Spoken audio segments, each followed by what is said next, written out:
Your legs feel different lately. Maybe not all the time, but often enough to notice. They feel slower to respond, heavier when you stand, and some mornings they're stiff before you even take a step. Now, here's the question. Is it just aging, or something more subtle?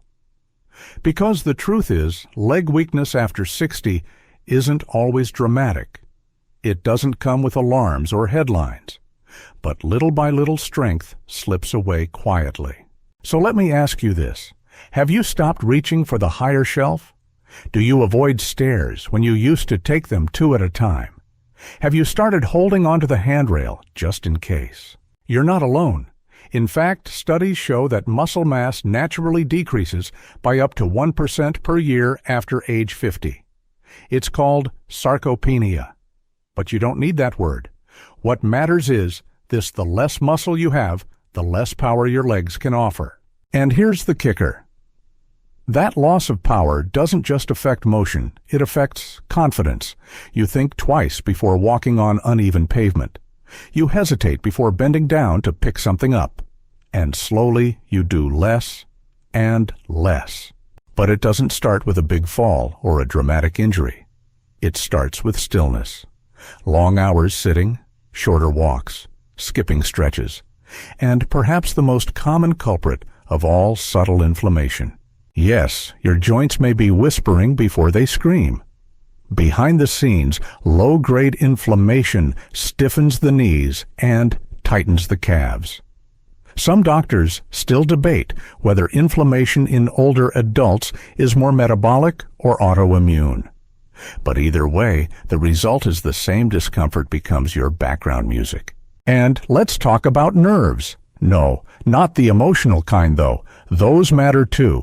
I mean the literal nerves that carry messages from your brain to your feet. As you age, those nerves may slow down. They don't fire as quickly, especially if blood sugar or circulation isn't ideal. That's why a simple misstep can suddenly feel like a big deal. Then there's posture. Have you noticed how often we collapse into chairs? Now we let our pelvis tilt, our knees fall outward, our feet drift forward. It's comfortable in the moment, but long-term. Your glutes stop activating, your hamstrings shrink, and your walking stride becomes shorter and weaker.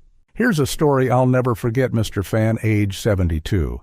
He was strong, sharp, and proud, still fixed things around the house. But he came in one day saying, "My legs just don't listen anymore." Turns out he had slowly stopped using stairs after installing a chairlift for his wife. Over 2 years without realizing it, his body adapted to avoid strain. But in doing so, it adapted away from strength. The muscles forgot what they were for. That's what I call the use it or lose it trap, and it's very real. The body loves efficiency. If it thinks you don't need a muscle, it quietly begins to dismantle it. Here's another quiet thief: circulation. If your blood vessels aren't pumping smoothly due to age, cholesterol, or lack of movement, then your legs aren't getting the oxygen they need. And muscles without oxygen, they fatigue faster, recover slower, and burn easier. One mainstream fact I always return to: leg strength is the single best predictor of fall risk in older adults. Not vision, not balance, leg strength. And yet, how often do we talk about it? Almost never.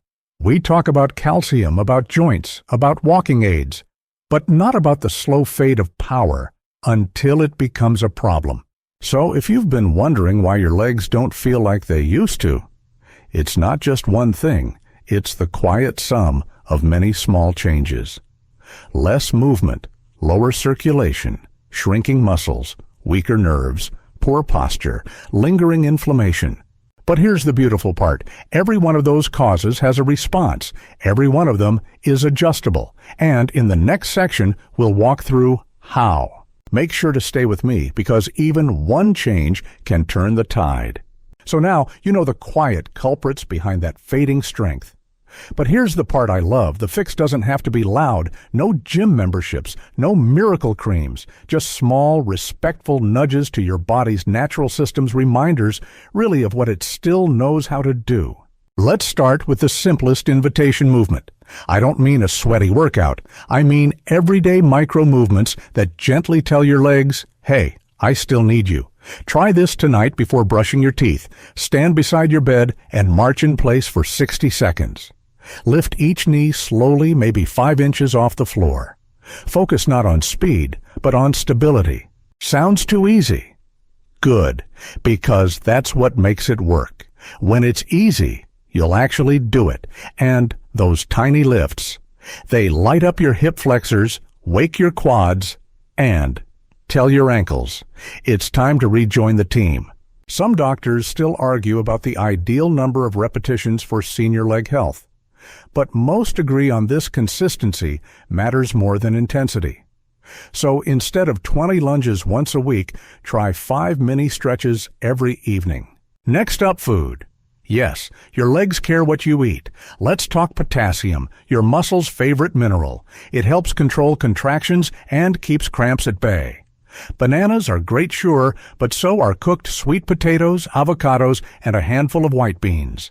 Here's a lesser-known favorite of mine, beetroot. Not only does it support circulation, but it may help your legs receive more oxygen during movement. I had a patient, Auntie Mai, who swore by a half glass of beet juice before her morning walks. She said it made her feet feel less sleepy. And guess what? Science backs her up. Now, while we're in the kitchen, let me whisper a word that doesn't get enough love: protein. Because your legs are made of muscle, and muscles are made of protein. After 60, your body needs a bit more just to hold steady. Some days, that might be a small egg. Other days, a scoop of Greek yogurt or a palmful of soft tofu. Don't overthink it. Just look for ways to honor your muscles with fuel. And water. Oh, dear friend, water. Your muscles are 75% water, yet we so often ignore their thirst. Even a mild dehydration, just 1 to 2%, can reduce strength and increase fatigue. If you've ever stood up too fast and felt your knees argue back low, hydration might have been the reason. So, here's your stretch and sip combo. Every afternoon, take a break. Stretch your calves at the wall, hold for 30 seconds, then drink a glass of water. It takes 2 minutes. But the message it sends, your legs, is long-lasting. Now posture. Remember how we slump into chairs like jellyfish? Let's reverse that. Try this posture. Reset whenever you sit. Scoot to the edge. Feet flat, spine tall. Hold for 20 seconds. Feel your core turn on. Feel your thighs take part in sitting again. Even small postural corrections help re-educate your muscles. And here's a fun one: towel curls. Sit barefoot. Place a small towel on the floor. Use your toes to scrunch it toward you. 10 reps per foot. It's silly, yes, but it strengthens the arches, the calves, even your grip on the floor. Now, a controversial note. Some physical therapists argue that barefoot movement, at least in safe carpeted areas, helps reactivate underused stabilizers. Others warn it may not suit those with neuropathy or arthritis. As always, listen to your own body. Try things gently. See what feels supportive. And if there's one stretch I wish every senior could do before bed, it's this: lie down. Bend your knees, feet flat. Slowly lower both knees to one side. Hold, then the other. It's called a windshield wiper. It rotates the hips, stretches the outer thigh, and tells stiff spines, we're not done yet. You're not done yet. That's really the core of all this. Your legs may be tired, but they still remember every hill you climbed, every dance step, every child you chased. You don't need to be perfect. Just present, just curious enough to keep them moving. And now, let's wind down. You've just spent a few minutes with your legs, perhaps the most underrated part of your body. They've carried you through more than you realize. They've absorbed your weight, your rushes, your hesitations, your joys. And tonight they get a small thank you, a stretch, a sip, a whisper of motion. As you lie back, feel the blankets rise and fall with your breath. Let your feet unclench. Let your calves soften. Let your knees release the day's holding. You've done more for your health just by listening, by noticing, by caring. So close your eyes, my friend. You're safe, you're supported, and your legs, they're listening too.